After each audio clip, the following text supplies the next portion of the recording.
شہزادی وائس میں خوش آمدید۔ آج کی کہانی کا عنوان ہے پرنس ٹیمو اور خوبصورت پرندے۔ السلام علیکم، میں آپ کی ہوسٹ صالحہ رانا اور آپ دیکھ رہے ہیں شہزادی وائس۔ تو چلیے آج کی کہانی شروع کرتے ہیں۔ پرانے زمانے کی بات ہے کہ کسی ملک پر ایک بادشاہ حکومت کرتا تھا۔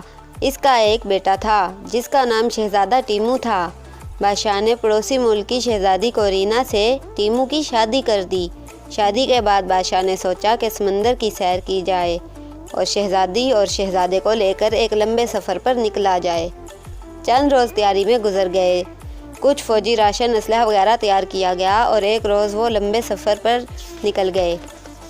کئی ماہ تک وہ سمندر کی سیر کرتے رہے، کئی جزائر دیکھے، کئی ملک دیکھے، سمندری مخلوق دیکھی۔ پھر ایک روز جب سمندر کے درمیان میں پہنچے تو شہزادے اور شہزادی نے جہاز کے اوپر بہت خوبصورت رنگ برنگے پرندے اڑتے دیکھے۔ شہزادی کورینا نے ان پرندوں کا شکار کرنے کی خواہش ظاہر کی۔ ان کے شکار کا سامان تیار کیا گیا اور شہزادی اور شہزادہ جہاز کے عرصے پر کھڑے ہو کر ان پرندوں کا شکار کرنے لگے۔ ان پرندوں کے پر بہت خوبصورت تھے۔ تیروں سے ان کے پر ٹوٹ ٹوٹ کر گرنے لگے۔ آخرکار بہت دیر بعد ایک پرندہ شکار کیا گیا اور اس کا گوشت بھون کر شہزادے، شہزادی اور بادشاہ نے رات کے کھانے میں نوش کیا۔ وہ بہت لذیذ تھا۔